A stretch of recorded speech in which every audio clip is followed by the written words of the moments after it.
مجھے رونا نہیں آتا، پتہ نہیں کیوں، وہ گلوگی لہجے میں بولی، آنکھیں ابلنے کو تیار تھیں۔ سب انسانوں کو رونا آتا ہے لیکن تم رونے سے ڈرتی ہو، رونے سے سکون مل جاتا ہے نینا، وہ ناصحانہ انداز میں بولا۔ ہاں، اس نے کہا تھا، پہلا آنسو پھسل کر گال پر آیا تھا، کیونکہ مجھے چپ کرانے والا کوئی نہیں ہے۔ اگر مجھے پتا ہو کہ مجھے کوئی چپ کرانے والا ہے تو میں زور زور سے رو لوں، لیکن مجھے روتا دیکھ کر کوئی بھی مجھے تسلی نہیں دیتا۔ رونا تبھی سکون دیتا ہے جب پتا ہو کہ کوئی ہے جو آپ کو دلاسا دے سکتا ہے، وہ اب روتے ہوئے بولی تھی۔ سلیم نے کچھ نہیں کہا، وہ جانتا تھا فی الوقت اسے الفاظ کی ضرورت ہے بھی نہیں، اس کی بات میں خود غرضی کی نمایاں جھلکتی، لیکن وہ اسے ٹوکنا نہیں چاہتا تھا۔ وہ کچھ دیر کے لیے بلا آواز روتی رہی اور وہ اسے دیکھتا رہا۔ ہو گئے ہو خوش اب؟ رو مر لیا ہے میں نے؟ چند لمحے بعد اس نے اپنی آنکھیں خود ہی صاف کر لیں۔ اچھا کیا جو رو مر لیا، ورنہ تم مزید ایک ہفتہ خالہ اور زری سے جھگڑ کر انہیں نخرے دکھاتی رہتی۔ وہ مسکرایا تھا۔ ان سب کی کتنی فکر ہے تمہیں؟ بس میری نہیں ہے، یہ شکوہ تھا جس نے سلیم کو مزید مسکرانے پر مجبور کر دیا۔ چلی ملی کھاؤ گی؟ وہ اس کی بات کا جواب دیے بغیر پوچھ رہا تھا۔ نینا نے نفی میں سر ہلا دیا۔ تم خالو کو بولو نا وہ مہر کو یہاں لے آئیں، اس نے درخواست کی تھی۔ اس کی دادی دادا اسے یہاں نہیں بھیجنا چاہتے۔ نینا تم جانتی ہو ان کی ذہنیت، وہ ذرا وہمی سے لوگ ہیں۔ اس کی دادی نے امی کو صاف الفاظ میں کہہ دیا ہے کہ بار بار مہر کو مت بلوائیں، وہ نہیں چاہتی ہیں کہ نانا نانی کے گھر جا کر مہر کوئی الٹی سیدھی پٹیاں پڑھے۔ سلیم نے بے چارگی سے کہا تھا۔ اس ڈر سے اب ہم مہر سے لاتعلق تو نہیں ہو سکتے نا، وہ کچھ بھی کہیں گے تو کیا ہم مان لیں گے؟ وہ ہر دھرمی کر سکتے ہیں تو ہم کیوں نہیں کر سکتے؟ حسب معمول وہ چڑھ کر بولی۔ سلیم نے اس کا چہرہ بغور دیکھا۔ مہر کا اپنے ابا کے گھر رہنا ہی بہتر ہے نینا، مہر کا اپنے ابا کے گھر رہنا ہی بہتر ہے۔ سلیم نے اس کے چہرے سے نظریں نہیں ہٹائی تھی، وہ جانتا تھا وہ بھڑک اٹھے گی اور یہی ہوا۔ اب تم اپنی نئی دکان کھول کر بیٹھ جاؤ، کوئی میری بات نہ سمجھنا، سب کو اس کی دادی سے ڈر لگتا ہے، کوئی اللہ سے کیوں نہیں ڈر رہا؟ وہ ننھی سی بچی کیسی رہے گی وہاں؟ کسی کو اس کی بات کی پرواہ ہی نہیں ہے، پرواہ ہے تو اس بات کی کہ اس کی دادی جھگڑا کریں گی اور ناراض ہو جائیں گی۔ وہ دانت چبا چبا کر بول رہی تھی۔ سلیم کو بھی دل ہی دل میں تعصب محسوس ہوا، لیکن وہ بے بس تھا۔ اس کے امی ابو نے یہی فیصلہ کیا تھا اور وہ خود بھی اس بات کو مہر کے لیے بہتر سمجھتا تھا۔ نینا ایک بات تم بھول رہی ہو، نوشی باجی ان کی بیٹی نہیں تھی لیکن مہر ان کی اولاد ہے، وہ اسے بہت چاہتے ہیں۔ میں نے اس کی دادی کو اس کے لیے فکر مند دیکھا ہے۔ اس کے باپ کو بھی بے شک اپنی بیوی کی پرواہ نہیں تھی، لیکن بیٹی پہ جان چھڑکتا ہے وہ، اور پھر ہم کس بنیاد پر ان سے بحث کریں؟ ہمارے گھر تو کوئی ہے ہی نہیں اسے سنبھالنے والا۔ امی کو گھٹنوں ٹخنوں کے درد نے عاجز کیا ہوا ہے، وہ کیسے سنبھالیں گی ایک چھوٹی سی بچی کو؟ دادی کے گھر میں مہر زیادہ اچھے طریقے سے رہے گی، اس کی پھپھو ہے وہ بہت محبت کرتی ہے مہر سے۔ نینا چھلانگ لگا کر اسٹول سے اتری اور اس کی بات کاٹتے ہوئے بولی، چلو بس اب کد بند کرو، تمہارے 5 منٹ ختم ہو گئے ہیں اور یہ تقریر بھی کسی اور کو سنانا۔ نینا متاثر نہیں ہوتی ایسی باتوں سے۔ وہ باہر نکلنے لگی۔ بات تو سنو، رکو تو صحیح۔ سلیم نے اسے روکا۔ نہیں شکریہ، مجھے ڈر ہے میں تمہارے پاس زیادہ دیر رکی تو مجھے بھی لاعلاج بیماری کے جراثیم لگ جائیں گے جو تم سب کو اندر ہی اندر کھوکھلا کر چکے ہیں، خود غرض ڈرپوک لوگ۔ وہ ناک چڑھا کر ناگواری سے بولی۔ سلیم نے اب کی بار اسے روکنے کا ارادہ ترک کر دیا۔ آئی ایم سوری، سمی نے بنا اس کی جانب دیکھے کہا تھا۔ وہ اس سے لپٹ کر کافی دیر رو چکنے کے بعد اب خود احتسابی کے عجیب سے مرحلے سے گزر رہا تھا۔ شہرین نے اس کے انداز پر زیادہ پسندیدگی ظاہر نہیں کی تھی۔ وہ دونوں اپنے بیڈ پر دراز تھے، سمی چت لیٹا تھا جبکہ شہرین نے اس کی جانب کروٹ لی ہوئی تھی اور دونوں ہاتھ گالوں کے نیچے رکھے ہوئے تھے۔ وہ ابھی بھی سمی کے رویے کے متعلق ہی سوچ رہی تھی۔ سوری کس خوشی میں بول رہے ہو تم؟ وہ صرف سمی کے مزاج کو بحال کرنے کے لیے چڑھانے والے انداز میں پوچھ رہی تھی۔ سوری خوشی میں کب بولا جاتا ہے؟ شرمندگی میں بولتے ہیں سوری، سمی نے اسی انداز میں لیٹے ہوئے بنا اس کی جانب دیکھے کہا۔ اچھا تو شرمندہ کیوں ہو رہے ہو تم؟ وہ پھر پوچھنے لگی۔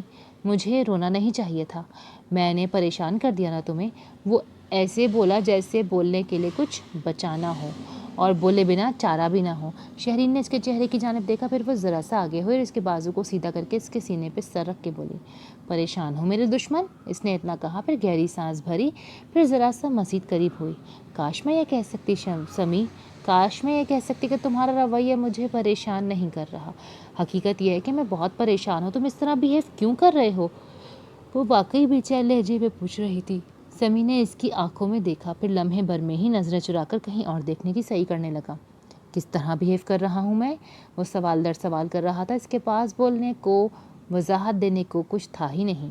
سچ تو یہ تھا کہ اس کی حسیات مفلوج ہوئی جا رہی تھیں۔ مسئلہ یہ تھا کہ وہ یہ صورتحال کسی سے ڈسکس بھی نہیں کر پا رہا تھا۔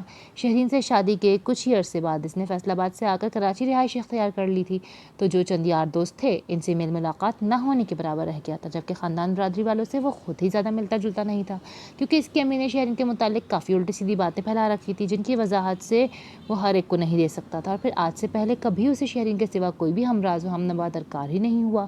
اب شہرین کی اس خوفناک بیماری، علاج اور بات کے لائحہ عمل کو وہ کس سے ڈسکس کرے؟ اسے کچھ سمجھ نہیں آ رہا تھا۔ سمی، تم میری بات کو کبھی اس طرح نہیں ٹالتے، اور پھر ایسا تو کبھی نہیں ہوا کہ تمہیں مجھ سے نظریں چرانے پڑی ہوں، لیکن اب مجھ سے کیا اور کیوں چھپا رہے ہو تم؟ وہ لجاجت سے بولی۔ اس کے ساتھ یہ سب پہلی بار ہو رہا تھا۔ ان کا رشتہ تو اس قدر مضبوط رہا تھا کہ وہ جو سوچتی تھی سمی اس سوچ تک پہلے ہی رسائی حاصل کر لیتا تھا۔ میں نگاہیں چرا رہا ہوں تم سے؟ نہیں، بالکل نہیں۔ سمی نے اس کی آنکھوں میں دیکھتے ہوئے اپنے لہجے کو پائیدار رکھنے کی کوشش کی۔ سمی، تمہیں کیا لگتا ہے شیرین کیسی محبت کرتی ہے تم سے؟ ویسی جیسی کوئی بھی عام عورت اپنے مرد سے کرتی ہوگی؟ وہ اس سے سوال پوچھ رہی تھی، جبکہ سمی مسکرا دیا۔ وہ جانتا تھا شیرین اب دل ہی دل میں اس کے انداز سے چڑ رہی ہے۔ سوال تو یہ ہے کہ کیا شہرین واقعی سمی سے محبت کرتی ہے؟ وہ محبت بھرے انداز میں اس کو دیکھ کر پوچھ رہا تھا۔ یہی تو سمجھانا چاہ رہی ہوں تمہیں کہ شہرین عام سی محبت نہیں کرتی تم سے۔ میں تو تمہاری ابرو کی جنبش سے تمہارے دل کا حال جان لیتی ہوں۔ یہ کیسے ہو سکتا ہے کہ تمہیں کوئی پریشانی لاحق ہو اور مجھے خبر بھی نہ ہو؟ تم مسلسل کسی سوچ میں گم ہو اور میں نہ سمجھوں؟ ایسا ہو ہی نہیں سکتا۔ وہ اب مزید اس کے قریب ہوئی تھی۔ سمی نے اپنے بازو کے حلقے میں اس کو لے لیا۔ اب جھوٹ بولے بنا چارہ بھی نہیں تھا۔ وہ سوچنے لگا کہ اسے کیا کہہ کر ٹالنا ہے۔ امی آئی تھیں کچھ دن پہلے جب تم ہاسپٹل میں تھی، ناراض تھیں مجھ سے۔ بس ان کی ناراضگی سے دل ٹوٹ جاتا ہے میرا۔ وہ سمجھتی ہیں میں نافرمان ہوں، جبکہ میں ایسا نہیں ہوں۔ میں تو کبھی بھی ایسا نہیں تھا یار، تم جانتی ہو نا میں نافرمان تو نہیں ہوں۔ اس کا دل اور لہجہ اتنا ٹوٹا ہوا تھا کہ شہرین کو بھی دکھ سا ہو گیا۔ یہ تو وہ بھی جانتی تھی کہ اس کے ساس سسر اس کی غیر موجودگی میں آئے تھے۔ رانی اور اماں رضیہ سے یہ خبر اسے مل چکی تھی، لیکن اس سے اندازہ نہیں تھا کہ اس بار ان کی آمد سمی کے حواس پر اس قدر بھاری پڑے گی۔ تم نے بھی اچھا نہیں کیا سمی، وہ اسی قدر کہہ سکی۔ سمی نے اس کا چہرہ دیکھا، پھر گہری سانس بھری۔ وہ اس کے جھوٹ سے بہل گئی تھی۔ اماں رضیہ بتا رہی تھی کہ جب وہ آئیں تو تمہیں کال کی تھی، لیکن تم نے کال تک اٹینڈ نہیں کی اور ملنے بھی نہیں آئے۔ یہ تو بہت بری بات ہے نا۔ وہ اسی لیے ناراض ہو کر گئی ہیں اور کہہ گئی ہیں کہ اب کبھی اس گھر میں قدم نہیں رکھیں گی۔ وہ تو پہلے ہی ناراض رہتی ہیں ہم سے، اور تم نے انہیں مزید ناراض کر دیا۔ وہ اپنی رائے کا اظہار بھی کر رہی تھی اور شوہر کو سمجھا بھی رہی تھی۔ سمی نے سر ہلایا جیسے اس کی بات سے بالکل متفق ہو۔ میں جانتا ہوں وہ واقعی اب یہاں نہیں آئیں گی، ان کی طبیعت میں بہت ضد ہے، سمی تعصب بھرے لہجے میں بولا تھا۔ دل ہی دل میں وہ ماں سے سخت ناراض تھا۔ ایک دن پہلے کی گئی کال کی تلخی اب بھی قائم تھی۔ اس کا مطلب تم اپنی ماں پر گئے ہو عادت کے معاملے میں؟ شہرین نے شاید اسے چڑھانا چاہا، لیکن سمی نے اس کی تائید کی۔ ہاں ٹھیک کہہ رہی ہو، اور پتہ ہے میری دادی بھی یہی کہا کرتی تھیں، اور تب امی خوش ہوا کرتی تھی سن کر، جبکہ اب کوئی ایسا کہے تو امی برا مان جاتی ہیں۔ اپنی امی کے متعلق بات کرتے ہوئے وہ مگن سا نظر آنے لگا۔ امی بہت اچھی ہیں دل کی، مجھ سے بہت محبت بھی کرتی ہیں، لیکن ناراض ہیں۔ شاید کبھی ان کا دل میری طرف سے نرم ہو جائے تو مجھے بھی سکون ہو جائے۔ اب تو دل میں اس بات سے بہت بے سکونی رہتی ہے۔ ماں ناراض ہے تو اللہ بھی کہاں راضی ہوگا مجھ سے؟ وہ کس قدر بجھا ہوا تھا، شیرین کو دکھ ہوا۔ مسئلے کی اصل جڑ تو میں ہوں سمی، کاش میں تمہاری زندگی میں ہی نہ آئی ہوتی، کبھی نہ ہوتی۔ وہ خود کو یہ کہے بنا نہ رہ سکی۔ سمی نے کچھ نہیں کہا، وہ خاموش رہا، اس کے چہرے کی جانب ایک ٹک دیکھتا رہا۔ سمی اسے کچھ اجنبی لگا۔ چند لمحے اس کی جانب خالی نگاہوں سے دیکھتے رہنے کے بعد اس نے زور سے اس کو اپنے ساتھ لگا لیا۔ سمی کی زندگی میں تم نہ رہی تو سمی بھی نہیں رہے گا شہرین، مر جائے گا، وہ بھرائے ہوئے لہجے میں بولا تھا۔ شہرین نے اس کے لہجے پر غور کیا تھا، نہ الفاظ پر۔ اسے بس اچھا لگا کہ سمی کے انداز میں گرم جوشی تھی۔ امی آپ کی چھوٹی بیٹی بالکل پاگل ہو چکی ہے، زہری نے چائے کا کپ انہیں تھماتے ہوئے اپنی سخت خفگی کا اظہار کیا تھا۔ امی کچھ نہیں بولی، بلکہ ان کے چہرے کے تاثرات میں ذرا سی بھی جنبش نہیں ہوئی۔ زہری کو ان کا چہرہ پڑھنے میں بہت مہارت حاصل تھی۔ اسے اندازہ تھا کہ نینا کے رویے کی بدصورتی نے ان کو اس قدر کبیدہ کر دیا تھا۔ انہوں نے کھانا بھی بس برائے نام ہی کھایا تھا، اور اس بات کا بھی زہری کو بڑا قلق تھا۔ اس نے بہت محنت سے 2 گھنٹے لگا کر قیمہ کریلے بنائے تھے، اور کھانے کو ذائقہ دار بنانے کے لیے جتنے لوازمات درکار ہو سکتے تھے اس نے وہ سب استعمال کیے تھے۔ کھانا شروع ہونے سے پہلے وہ بہت پرجوش تھی کہ امی بہت خوش ہوں گی اور اس کی تعریف بھی کریں گی، لیکن نینا کی ناراضگی نے کھانے کا سارا مزہ کرکرا کر دیا تھا۔ امی نے نصف سے بھی کم روٹی کھائی تھی اور پھر بھوک نہ ہونے کا بہانہ کر کے ہاتھ روک لیے تھے۔ فطری طور پر زہری کو اس ساری صورتحال میں زیادہ دکھ اور غصہ تھا، جبکہ دوسری جانب امی نینا کے رویے پر شدید دکھی تھیں۔ چھوٹی بیٹی کا تو پتہ نہیں، لیکن میں ضرور اس کے دکھ میں پاگل ہو جاؤں گی، یہ لڑکی میری جان لے کر ہی دم لے گی۔ امی نے بالآخر زبان کھولی تھی۔ اچھا چھوڑیں آپ، اس کی تو عادت بن چکی ہے، پہلے سب کا دل جلانا اور پھر خود گھنٹوں جلتے رہنا۔ پتہ نہیں یہ لڑکی کس کی جیسی ہے، عجیب عادتیں ہیں اس کی، اور یونیورسٹی جانے سے پہلے تو ٹھیک تھی، اب تو دماغ 7ویں آسمان پر پہنچ گیا اس کا۔ زرین ناک چڑھا کے بول رہی تھی۔ امی نے اس کا چہرہ دیکھا، پھر چند لمحے دیکھتی ہی رہی، شاید انہیں کچھ یاد آ گیا تھا۔ چھوڑا ہی تو نہیں جاتا، بیٹی ہے میری، کل کو دوسرے گھر بھی جانا ہے، یہی عادتیں رہیں تو کون بھی آئے گا، اور بالفرض کوئی آ بھی گیا تو اگلے دن ہی واپس چھوڑ جائے گا۔ حد ہوتی ہے خودسری اور بدتمیزی کی بھی۔ ماں ہوں اس کی، سوکن نہیں ہوں اس کی۔ ابھی تو میں تمہارے باپ کو کچھ پتہ نہیں چلنے دیتی، پردے ڈالتی رہتی ہوں ان کے سامنے، انہیں پتہ چلے گا تو کیا گزرے گی ان کے دل پر، اور پھر سارا الزام تو ماں کی تربیت پر آ جاتا ہے نا۔ کتنا سمجھایا تھا پیار سے، غصے سے، کہ تمیز سے بات کیا کرو بیٹی، بیٹیاں اچھی نہیں لگتی ماں باپ کے سامنے زبان چلاتی، لیکن مجال ہے جو کان پہ جوں بھی رنگ جائے۔ امی کو بھی جیسے بھڑاس نکالنے کا موقع مل گیا۔ وہ بہت دکھی تھیں اور زری دیکھ سکتی تھی کہ ان کی آنکھیں بھیگنے لگی تھیں۔ زری کا دل بھی بجھ گیا، اس نے سوچا کہ بات بدل دے، لیکن پھر یہ سوچ کر چپ رہی کہ اچھا ہے امی تھوڑا سا بولنے، ورنہ اکیلی بیٹھی سوچ سوچ کے کرتی رہیں گی۔ کبھی کبھی تو ایسی بات پر بحث کرنے لگتی ہے کہ جس میں بحث کی گنجائش ہی نہیں ہوتی۔ بتاؤ، اگر مہر کی دادی یا باپ نہیں چاہتے کہ ہم اس سے ملیں تو ہم کیسے اس سے مل سکتے ہیں؟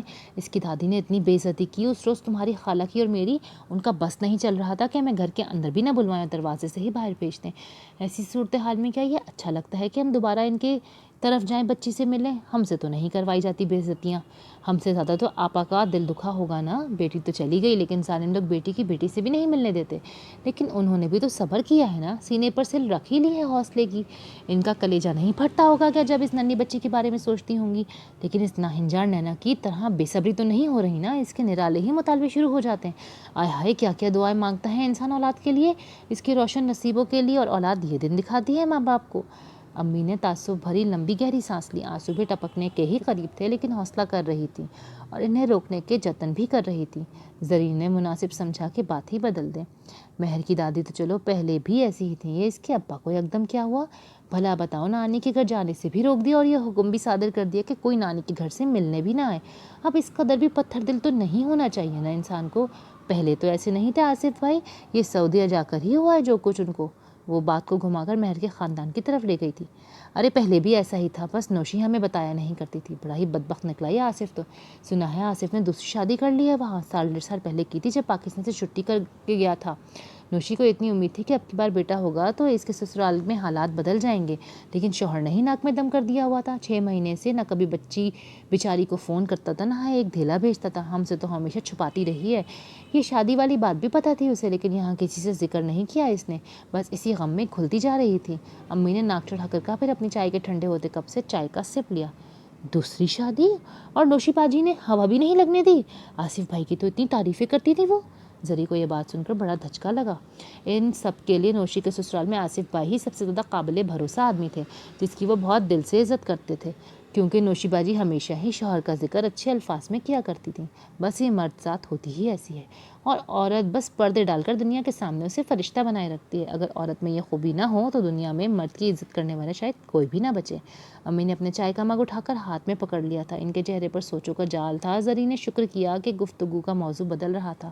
پہلے وہ اپنی اولاد کی خامیاں بیان کر رہی تھی تو کڑ رہی تھی، اور اب کسی اور کی اولاد کی خامیوں کی بات شروع ہوئی تو دکھ سے زیادہ ناگواری لہجے میں در آئی تھی۔ دنیا میں عورت کے لیے تو بس یہی جھمیلے ہیں، اپنا آپ گل جاتا ہے مگر اولاد راضی ہوتی ہے نہ شوہر کی پردے داری کر کے فرصت ملتی ہے تو اولاد منہ کو آنے لگتی ہے۔ بھلا بتاؤ، اگر وہ اپنی پوتی کو نہیں بھیجنا چاہتے تو اس میں میرا کیا قصور ہے؟ تو جو تمہاری ہمشیرہ صاحبہ مجھ سے بدتمیزی پر اتر آئیں، بے تو کسی باتیں کرنے لگتی ہیں کبھی کبھی، تو ایسی بھی کیا محبت جاگ پڑی اس کے دل میں اب مہر کے لیے؟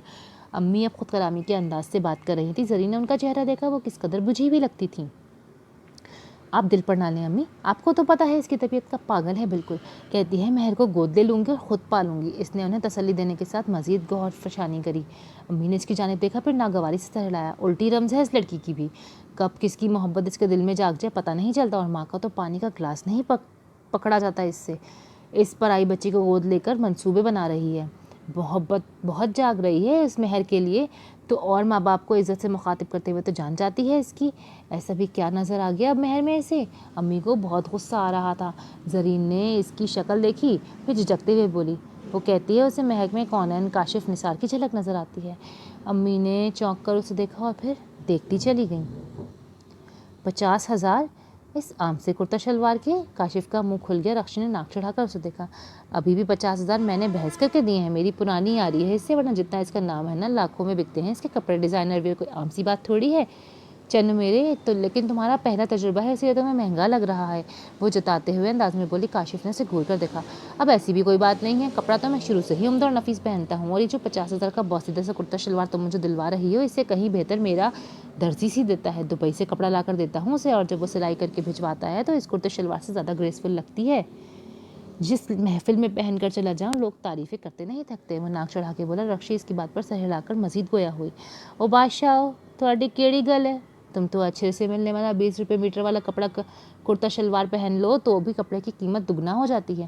یہ اس درزی کی نہیں تمہاری شخصیت کا چارم ہے میری جان۔ وہ مکھن لگانے کا کوئی موقع ہاتھ سے جانے نہیں دیتی تھی۔ کاشف کی چھوٹی انا کو ایسی باتوں سے بڑی تسکین ملتی تھی، اب بھی اس کا سینہ فخر سے پھول گیا تھا۔ اسی لیے تو کہہ رہا ہوں کہ مجھے میری مرضی کا لباس پہننے دیا کرو، لیکن تم مجھے اس ڈیزائنر کے پاس لے آئی۔ چلو پیسے کی تو خیر ہے، لیکن مجھے کرتا شلوار پسند ہی نہیں آیا۔ وہ صاف کوئی سے بولا۔ تم ٹھیک کہہ رہے ہو، لیکن یہ اس انڈسٹری کا تقاضا ہے، اور تم یہ باتیں جتنی جلدی سیکھ لو اتنا اچھا ہے۔ جمعرات کو ایوارڈ شو ہے، وہاں پر میڈیا کی زبردست کوریج ہوگی۔ حبیب کا ارادہ تھا کہ تمہیں وہیں ہیرو کے طور پر متعارف کرا جائے، تمہاری تصویر آئیں گی سب بڑے اخباروں میں، فیشن میگزین میں، اسی لیے کسی نامی گرامی ڈیزائنر کا جوڑا اشد ضروری تھا میری جان۔ کاشف نے سر ہلا دیا، اسے یقین تھا کہ رخشی صحیح کہہ رہی ہوگی، وہ اس کے مشوروں پر آنکھیں بند کر کے عمل کرتا تھا، وہ اس کی دستراز تھی، اس کی خیر خواہ تھی، اسے فلم انڈسٹری کا تجربہ تو تھا ہی نہیں، اسی لیے رخشی جو کہتی تھی اسے وہی ٹھیک لگتا تھا۔ وہ ہر روز حبیب رضوی کے آفس آتا تھا جہاں اس کی کاسٹنگ اور کہانی سے متعلق لوگوں سے ملوایا جاتا تھا۔ وہ ہر روز بھڑکے مارتے ہیرو اور فصلیں خراب کرتی مٹکتی لچکتی ہیروئن کی کہانی سنتا تھا، بڑی توندوں اور بڑے مخروں والے اداکاروں کے تھکے ہوئے آڈیشن دیکھتا تھا، پھر اس کے بعد مہنگے ہوٹلوں سے کھانا آرڈر کروایا جاتا، شراب پانی کی طرح پی جاتی۔ ہر تیسرے چوتھے روز ایک الر موٹی آنچی اختے میں رنگوں والا لباس پہن کر آڈیشن کے نام پر کانوں سے دھواں نکلتا رقص کرتی پیش کرتی، اور جاتے جاتے خطی رقم خیر سے گالی کے طور پر لے کر رخصت ہو جاتی۔ معاملہ آگے بھی بڑھ سکتا تھا، لیکن رخشی ہمراہ ہوتی تھی تو اس بات رقص و سرور تک ہی رہتی۔ ہر روز حبیب رضوی کے اسٹوڈیو میں بیٹھ کر سید اسحاق گل کے ہتک آمیز رویے کو بار بار دہرایا جاتا، اس سے بدلہ لینے اور اسے نیچے دکھانے کی نئی حکمت عملی تیار کی جاتی۔ کاشف کافی مصروف ہو گیا تھا، گھر سے تیار ہو کر شو روم جانے کے لیے نکلتا اور پھر رخشی کے گھر جا کے بیٹھ جاتا، اور پھر سیلف گرومنگ کے لیے شاپنگ یا سیلون کے چکر شروع ہو جاتے۔ صوفیہ تم تو آتی ہی نہیں ہو کبھی ہمارے یہاں۔ ہاں بھائی، بڑے آدمی کی بیوی جو ہوئی، صوفیہ کی کزن نے مسکراتے ہوئے شکوہ کیا۔ وہ اس سے ملنے کے لیے آئی تھی۔ صوفیہ اپنے بھاری بھرکم وجود کی جانب دیکھتے ہوئے آہ بھرنے والے انداز میں مسکرائی، پھر کچھ کہہ بھی نہ پائی کہ بی بی جان بولی، ارے بیٹی یہ کیا بات کی تم نے، ہمیں ایسا کوئی احساس کمتری نہیں، اللہ نے سب کو برابر بنایا ہے، یہ چھوٹے بڑے کی تخصیص تو انسانوں کی پیدا کرتا ہے۔ انہیں ایسی باتیں بڑی ناگوار گزرتی تھیں۔ صوفیہ کی کزن کو اس بات کا ایک دم احساس ہوا کہ شاید بی بی جان کو اچھا نہیں لگا، اسی لیے مسکرا کر وضاحت دینے والے انداز میں بولی، بی بی جان بالکل صحیح کہہ رہی ہیں آپ، لیکن آپ خود بتائیں کتنے کتنے دن گزر جاتے ہیں صوفیہ ہماری طرف آتی ہی نہیں۔ میری ساس اکثر پوچھتی ہیں کہ نگینہ تمہاری کزن تو آتی ہی نہیں اور تم ہر 2 مہینے بعد اس کے یہاں جانے کی رٹ لگا دیتی ہو۔ میرا بھی دل چاہتا ہے نا کہ آپ لوگ ہمارے یہاں آئیں۔ ضرور آئیں گے بیٹی، کیوں نہیں آئیں گے، تم ناراض مت ہو، دراصل میں ہی صوفیہ کو زیادہ باہر آنے جانے سے روکتی ہوں، اب تو چند ہی ہفتے باقی ہیں نا، ذرا اللہ خیر خیریت سے فارغ کر دے، پھر انشاءاللہ آئیں گے ہم، تم بہن جی کو بھی میرا سلام کہنا اور پیغام دینا۔ بڑی بی بی جان نے سبھاؤ سے بولا۔ صوفیہ کی کزن نے سر ہلا دیا، اور ہاں دوبارہ یہ چھوٹے بڑے والی بات نہ کرنا بیٹی، ہم سب ایک ہی خاندان کا حصہ ہیں، ایک برابر کوئی چھوٹا بڑا نہیں ہے۔ بی بی جان کچھ معاملات میں زیادہ ہی زود رنج ہو جاتی تھیں۔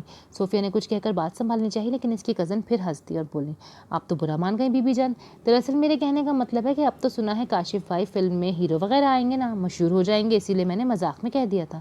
بی بی جان اور صوفیہ نے چونک کر ایک دوسرے کا چہرہ دیکھا۔ کیا بنا رہے ہیں کاشف؟ صوفیہ کو لگا اسے سننے میں کچھ غلطی ہوئی ہے۔ بی بی جان بھی کچھ ناسمجھی کے عالم میں سر پر رکھے دوپٹے کی فال درست کرتے ہوئے صوفیہ کی کزن کا چہرہ دیکھ رہی تھی۔ فلم؟